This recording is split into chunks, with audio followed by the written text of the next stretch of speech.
you realize is the guy who comes out and makes the statement trying to clear BP by saying that BP really didn't do anything here that's tied to cost cutting.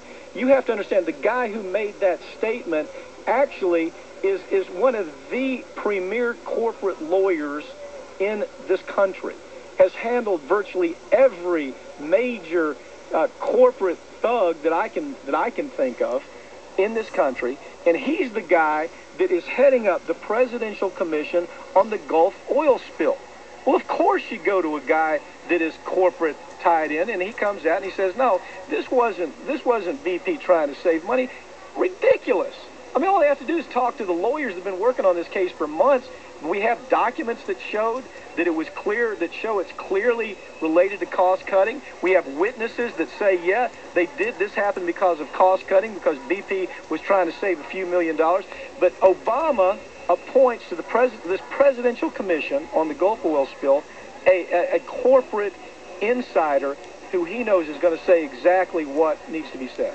Well, and the other piece, Mike, is BP kept witnesses away from the commission. They didn't get to ask the person who was running the rig for BP. He's on medical leave. There's so many people that they weren't able to interview. How can he make a statement like that when you're not talking to the people at the explosion, the ones who actually made those decisions, the ones that are still alive? Have been kept away from this commission, so they've never spoken to him. Well, Fred Bartlett and Beck, it's a huge defense firm out of Chicago, out of Obama's hometown. Obama knows who this guy is. I mean, he appoints him as the chief counsel, the main fact finder for a commission that's supposed to be honest about what happened. And instead of that, what we find is another whitewash. Now, they say, yeah, they wouldn't let us talk to witnesses. That's ridiculous. You know, that's what subpoena power is for. There's nothing that BP did or any company did that this commission, if they weren't simply an extension of Obama's wishes, could have found out exactly the same thing that we're finding out. That is, A, BP did, along with Transocean and Halliburton, did everything they could to save a penny so they could make more of a profit. That's not us talking. That's the documents talking. That's the witnesses talking. B, once they were caught, they started covering things up. So Fred Bartlett, this chief counsel for the commission, had the right to go in and subpoena anything he wanted. He did, and he didn't do it, though. I mean, what we don't have is we only have part of the story. And I watched Bartlett. I watched his presentation when they walked through it, through all the diagrams. And I don't even, Mike, and I think you're leading right to that point. After you watched all the presentation, you couldn't come up with the conclusion that he came up with. The statement didn't match. Well, especially his first statement.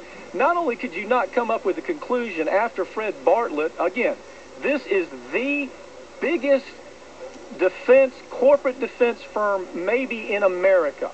And Obama knew exactly who the guy was. He puts him in charge of this whitewash commission.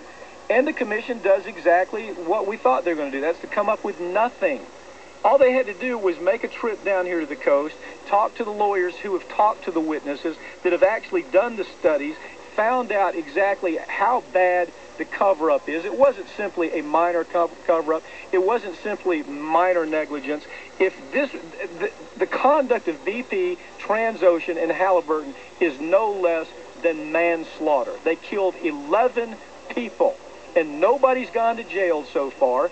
And at the same time, they're worried about, you've got the Justice Department investigating things that are far, far less problematic than corporations killing people because of not just negligence, but because of callous indifference.